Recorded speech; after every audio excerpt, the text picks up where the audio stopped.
சாமுவேலின் 2ஆம் புஸ்தகம் அதிகாரம் 10. அதன் பின்பு அம்மோன் புத்திரரின் ராஜா மரித்து போனான். அவன் குமாரனாகிய ஆனூன் அவன் பட்டத்திற்கு ராஜாவானான். அப்பொழுது தாவீது, ஆனூனின் தகப்பனாகிய நாகாஸ் எனக்கு தயை செய்தது போல அவன் குமாரனாகிய இவனுக்கு நான் தயை செய்வேன் என்று சொல்லி அவன் தகப்பனுக்காக அவனுக்கு ஆறுதல் சொல்ல தன் ஊழியக்காரரை அனுப்பினான். தாவீதின் ஊழியக்காரர் அம்மோன் புத்திரரின் தேசத்திலே வந்தபோது அம்மோன் புத்திரரின் பிரபுக்கள் தங்கள் ஆண்டவனாகிய ஆனூனை பார்த்து, தாவீது ஆறுதல் சொல்லுகிறவர்களை உம்மிடத்தில் அனுப்பினது உம்முடைய தகப்பனை கனம் பண்ணுகிறதாய் உமக்கு தோன்றுகிறதோ? இந்த பட்டணத்தை ஆராய்ந்து உளவு பார்த்து அதை கவிழ்த்து போட அல்லவோ தாவீது தன் ஊழியக்காரரை உம்மிடத்திற்கு அனுப்பினான் என்றார்கள். அப்பொழுது ஆனூன் தாவீதின் ஊழியக்காரரை பிடித்து அவர்களுடைய ஒரு பக்கத்து தாடியை சிரைத்து அவர்களுடைய வஸ்திரங்களை இருப்பிடம் மட்டும் வைத்துவிட்டு மற்ற பாதியை கத்தரித்து போட்டு அவர்களை அனுப்பிவிட்டான். அது தாவீதுக்கு அறிவிக்கப்பட்ட போது ராஜா அந்த மனுஷர் மிகவும் வெட்கப்பட்டபடினால் அவர்களுக்கு எதிராக ஆட்களை அனுப்பி, உங்கள் தாடி வளரும் மட்டும் நீங்கள் எரிகோவிலிருந்து பிற்பாடு வாருங்கள் என்று சொல்லச் சொன்னான். அம்மோன் புத்திரர் தாங்கள் தாவீதுக்கு அருவருப்பானதை கண்டபோது ஸ்தானாபதிகளை அனுப்பி பெத்ரேகோப் தேசத்து சீரியரிலும் சோபாவில் இருக்கிற சீரியரிலும் 20,000 காலாட்களையும் மாக்கா தேசத்து ராஜாவினிடத்தில் 1000 பேரையும் இஸ்தோபில் இருக்கிற 12,000 பேரையும் கூலிப்படையாக அழைப்பித்தார்கள். அதை தாவீது கேள்விப்பட்ட போது யோவாபையும் பராக்கிரமசாலிகளாகிய சமஸ்த இராணுவத்தையும் அனுப்பினான். அம்மோன் புத்திரர் புறப்பட்டு ஒலிமுக வாசலண்டையிலே போர் செய்ய அணிவகுத்து நின்றார்கள். ஆனாலும் சோபாவிலும் ரேகோபிலுமிருந்து வந்த சீரியரும் இஸ்தோபிலும் மாக்காவிலுமிருந்து வந்த மனுஷரும் வெளியிலே பிரத்யேகமாயிருந்தார்கள். யோவாபோ இராணுவங்களின் படைமுகம் தனக்கு முன்னும் பின்னும் இருக்கிறதை காண்கையில் அவன் இஸ்ரவேலிலே தெரிந்து கொள்ளப்பட்ட எல்லா இராணுவங்களிலும் ஒரு பங்கை பிரித்தெடுத்து அதை சீரியருக்கு எதிராக அணிவகுத்து நிறுத்தி மற்ற ஜனத்தை அம்மோன் புத்திரருக்கு எதிராக அணிவகுத்து நிறுத்தும்படி தன் சகோதரனாகிய அபிசாயினிடத்தில் ஒப்புவித்து, சீரியர் கை மிஞ்சுகிறதா இருந்தால் நீ எனக்கு உதவி செய்ய வேண்டும், அம்மோன் புத்திரர் கை மிஞ்சுகிறதா இருந்தால் நான் உனக்கு உதவி செய்ய வருவேன். தைரியமாயிரு, நம்முடைய ஜனத்திற்காகவும் நம்முடைய தேவனுடைய பட்டணங்களுக்காகவும் சௌரியத்தை காட்டுவோம். கர்த்தர் தமது பார்வைக்கு நலமானதை செய்வாராக என்றான். யோவாவும் அவனோடு இருந்த ஜனமும் சீரியர் மேல் யுத்தம் பண்ண கிட்டினார்கள். அவர்கள் அவனுக்கு முன்பாக முறிந்தோடினார்கள். சீரியர் முறிந்தோடுகிறதை அம்மோன் புத்திரர் கண்டபோது அவர்களும் அபிசாய்க்கு முன்பாக முறிந்தோடி பட்டணத்திற்குள் புகுந்தார்கள். அப்பொழுது யோவாப் அம்மோன் புத்திரரை விட்டு திரும்பி எருசலேமுக்கு வந்தான். தாங்கள் இஸ்ரவேலுக்கு முன்பாக முறிய அடிக்கப்பட்டதை சீரியர் கண்டபோது ஒருமிக்க கூடினார்கள். ஆதாரேசர் நதிக்கு அப்பால் இருந்த சீரியரையும் அழைத்தனுப்பினான். அவர்கள் ஏலாமுக்கு வந்தார்கள். ஆதாரேசருடைய படைத்தலைவனாகிய சோபாக் அவர்களுக்கு முன்னாலே சென்றான். அது தாவீதுக்கு அறிவிக்கப்பட்ட போது அவன் இஸ்ரவேலையெல்லாம் கூட்டிக் கொண்டு யோர்தானை கடந்து ஏலாமுக்கு போனான். சீரியர் தாவீதுக்கு எதிராக இராணுவங்களை அணிவகுத்து நின்றார்கள். அவனோடு யுத்தம் பண்ணுகிற போது சீரியர் இஸ்ரவேலுக்கு முன்பாக முறிந்தோடினார்கள். தாவீது சீரியரில் 700 ரத வீரரையும் 40,000 குதிரை வீரரையும் கொன்று அவர்களுடைய படைத்தலைவனாகிய சோபாகையும் சாகும்படி வெட்டி போட்டான். அப்பொழுது ஆதாரேசரை சேவிக்கிற சகல ராஜாக்களும் தாங்கள் இஸ்ரவேலுக்கு முன்பாக முறிய அடிக்கப்பட்டதைக் கண்டு இஸ்ரவேலரோடே சமாதானம் பண்ணி அவர்களை சேவித்தார்கள். அப்புறம் அம்மோன் புத்திரருக்கு உதவி செய்ய சீரியர் பயப்பட்டார்கள். சாமுவேலின் 2ஆம் புஸ்தகம் அதிகாரம் 11. மறு வருஷம் ராஜாக்கள் யுத்தத்திற்கு புறப்படும் காலம் வந்தபோது தாவீது யோவாபையும் அவனோட கூட தன் சேவகரையும் இஸ்ரவேல் அனைத்தையும் அம்மோன் புத்திரரை அழிக்கவும் ரப்பாவை முற்றுகை போடவும் அனுப்பினான். தாவீதோ எருசலேமில் இருந்துவிட்டான்.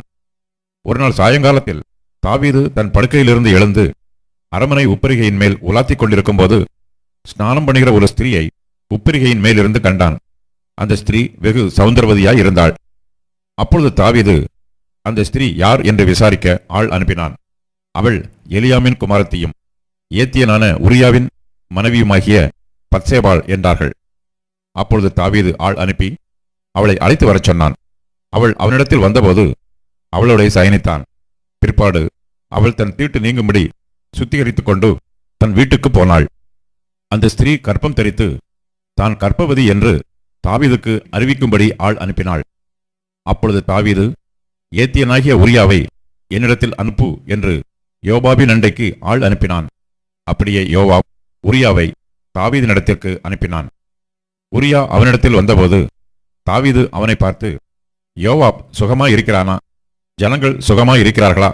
யுத்தத்தின் செய்தி நற்செய்தியா என்று விசாரித்தான். பின்பு தாவீது உரியாவை நோக்கி, நீ உன் வீட்டிற்கு போய் பாத சுத்தி செய் என்றான். உரியா ராஜா அரண்மனையிலிருந்து புறப்பட்ட போது ராஜாவினிடத்திலிருந்து உச்சிதமான பதார்த்தங்கள் அவன் பின்னாலே அனுப்பப்பட்டது. ஆனாலும் உரியா தன் வீட்டிற்கு போகாமல் ராஜா அரண்மனையின் வாசலிலே தன் ஆண்டவனுடைய எல்லா சேவகரோடும் கூட படுத்துக் கொண்டிருந்தான். உரியா தன் வீட்டிற்கு போகவில்லை என்று தாவீதுக்கு அறிவிக்கப்பட்ட போது தாவீது உரியாவை நோக்கி, நீ பயணத்திலிருந்து வந்தவன் அல்லவா? நீ உன் வீட்டிற்கு போகாதிருக்கிறது என்ன என்று கேட்டான்.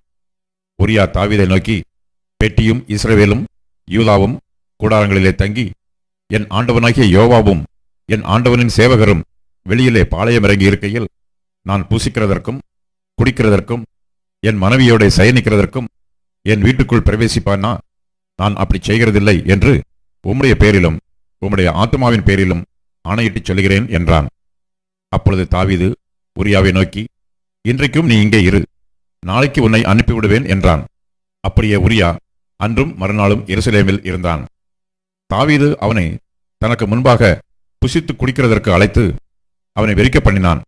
ஆனாலும் அவன் தன் வீட்டுக்கு போகாமல் சாயங்காலத்திலே தன் ஆண்டவனின் சேவகரோட தன் படுக்கையிலே படுத்துக் கொண்டான். காலமே தாவீது யோவாபுக்கு ஒரு நிருபத்தை எழுதி உரியாவின் கையில் கொடுத்து அனுப்பினான். அந்த நிருபத்திலே, மும்முரமாய் நடக்கிற போர் முகத்திலே நீங்கள் உரியாவை நிறுத்தி அவன் வெட்டுண்டு சாகும்படிக்கு அவனை விட்டு பின்வாங்குங்கள் என்று எழுதியிருந்தான். அப்படியே யோவாப் அந்த பட்டணத்தை சூழ காவல் போட்டிருக்கையில் பராக்கிரமசாலிகள் இருக்கிறார்கள் என்று தான் அறிந்த இடத்தில் உரியாவை நிறுத்தினான். பட்டணத்து மனுஷர் புறப்பட்டு வந்து யோவாபோடே யுத்தம் பண்ணுகையில் தாவீதின் சேவகராகிய ஜனத்தில் சிலர் பட்டார்கள். ஏத்தியனாகிய உரியாவும் செத்தான். அப்பொழுது யோவாப் அந்த யுத்தத்தின் செய்திகளையெல்லாம் தாவீதுக்கு அறிவிக்க ஆள் அனுப்பி தான் அனுப்புகிற ஆளை நோக்கி, நீ யுத்தத்தின் செய்திகளையெல்லாம் ராஜாவுக்கு சொல்லி தீர்ந்தபோது ராஜாவுக்கு கோபம் எழும்பி அவர், நீங்கள் பட்டணத்திற்கு இத்தனை கிட்டே போய் யுத்தம் பண்ண வேண்டியது என்ன? அலங்கத்தில் நின்று எய்வார்கள் என்று உங்களுக்கு தெரியாதா? எர்பேசேத்தின் குமாரன் அபிமெலேக்கை கொன்றது யார்? தேபேசிலே ஒரு பெண் பிள்ளை அலங்கத்திலிருந்து ஒரு ஏந்திரக்கலின் துண்டை அவன் மேல் போட்டதினால் அல்லவோ அவன் செத்தான். நீங்கள் அலங்கத்திற்கு இத்தனை கிட்ட போனது என்ன என்று உன்னோடே சொன்னால், அப்பொழுது நீ, உம்முடைய சேவகனாகிய உரியா என்னும் ஏத்தியனும் செத்தான் என்று சொல் என்றான். அந்த ஆள் போய் உட்பிரவேசித்து யோவாப் தன்னிடத்தில் சொல்லி அனுப்பின செய்திகளையெல்லாம் தாவீதுக்கு அறிவித்து தாவீதை பார்த்து, அந்த மனுஷர் கைமிஞ்சி அவர்கள் வெளியே எங்களுக்கு எதிராக புறப்பட்டு வந்தபோது நாங்கள் பட்டண வாசல் மட்டும் அவர்களை துரத்தினோம். அப்பொழுது வில் வீரர் அலங்கத்திலிருந்து உம்முடைய சேவகரின் மேல் எய்ததினால் ராஜாவின் சேவகரில் சிலர் செத்தார்கள். உம்முடைய சேவகனாகிய உரியா என்னும் ஏத்தியனும் செத்தான் என்றான். அப்பொழுது தாவீது அந்த ஆளை நோக்கி, நீ யோவாபினிடத்தில் போய் இந்த காரியத்தை பற்றி விசாரப்பட வேண்டாம். பட்டயம் ஒருவேளை ஒருவனையும் ஒருவேளை வேறொருவனையும் பட்சிக்கும். நீ யுத்தத்தை பலக்க பண்ணி பட்டணத்தை இடித்து போடு என்று அவனுக்கு திடஞ்சொல் என்றான். தன் புருஷனாகிய உரியா செத்தான் என்று அவன் மனைவி கேள்விப்பட்ட போது அவள் தன் நாயகனுக்காக இளவு கொண்டாடினாள். துக்க நாள் சென்ற பின்பு தாவீது அவளை அழைத்தனுப்பி தன் வீட்டிலே சேர்த்து கொண்டான். அவள் அவனுக்கு மனைவியாகி அவனுக்கு ஒரு குமாரனை பெற்றாள். தாவீது செய்த இந்த காரியம் கர்த்தரின் பார்வைக்கு பொல்லாததாய் இருந்தது. சாமுவேலின் 2ஆம் புஸ்தகம் அதிகாரம் 12. கர்த்தர் நாத்தானை தாவீதினிடத்தில் அனுப்பினார். இவன் அவனிடத்தில் வந்து அவனை நோக்கி, ஒரு பட்டணத்தில் 2 மனுஷர் இருந்தார்கள். ஒருவன் ஐஸ்வர்யவான், மற்றவன் தரித்திரன். ஐஸ்வர்யவானுக்கு ஆடு மாடுகள் வெகு திரளாய் இருந்தது. தரித்திரனுக்கோ தான் கொண்டு வளர்த்த ஒரே ஒரு சின்ன ஆட்டுக்குட்டியை தவிர வேறொன்றும் இல்லாதிருந்தது.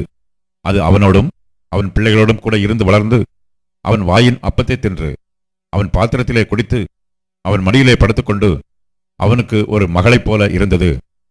அந்த ஐஸ்வர்யவானிடத்தில் வழிப்போக்கன் ஒருவன் வந்தான். அவன் தன்னிடத்தில் வந்த வழிப்போக்கனுக்கு சமையல் பண்ணுவிக்க தன்னுடைய ஆடு மாடுகளில் ஒன்றை பிடிக்க மனதில்லாமல் அந்த தரித்திரனுடைய ஆட்டுக்குட்டியை பிடித்து அதை தன்னிடத்தில் வந்த மனுஷனுக்கு சமையல் பண்ணுவித்தான் என்றான். அப்பொழுது தாவீது அந்த மனுஷன் மேல் மிகவும் கோபமுண்டவனாகி நாத்தானை பார்த்து, இந்த காரியத்தை செய்த மனுஷன் மரணத்திற்கு பாத்திரன் என்று கர்த்தருடைய ஜீவனை கொண்டு சொல்கிறேன். அவன் இரக்கமற்றவனாயிருந்து இந்த காரியத்தை செய்தபடினால் அந்த ஆட்டுக்குட்டிக்காக 4 அத்தனை திரும்பச் செலுத்த வேண்டும் என்றான். அப்பொழுது நாத்தான் தாவீதை நோக்கி, நீயே அந்த மனுஷன். இஸ்ரவேலின் தேவனாகிய கர்த்தர் சொல்லுகிறது என்னவென்றால், நான் உன்னை இஸ்ரவேலின் மேல் ராஜாவாக அபிஷேகம் பண்ணி உன்னை சவுலின் கைக்கு தப்புவித்து உன் ஆண்டவனுடைய வீட்டை உனக்கு கொடுத்து உன் ஆண்டவனுடைய ஸ்திரீகளையும் உன் மடியிலே தந்து இஸ்ரவேல் வம்சத்தையும் யூதா வம்சத்தையும் உனக்கு கையளித்தேன். இது போதாதிருந்தால் இன்னும் உனக்கு வேண்டியதை தருவேன். கர்த்தருடைய பார்வைக்கு பொல்லாப்பான இந்த காரியத்தை செய்து அவருடைய வார்த்தையை நீ அசட்டை பண்ணினது என்ன? ஏத்தியனாகிய உரியாவை நீ பட்டயத்தால் மடிவித்து அவன் மனைவியை உனக்கு மனைவியாக எடுத்துக்கொண்டு அவனை அம்மோன் புத்திரரின் பட்டயத்தாலே கொன்று போட்டாய்.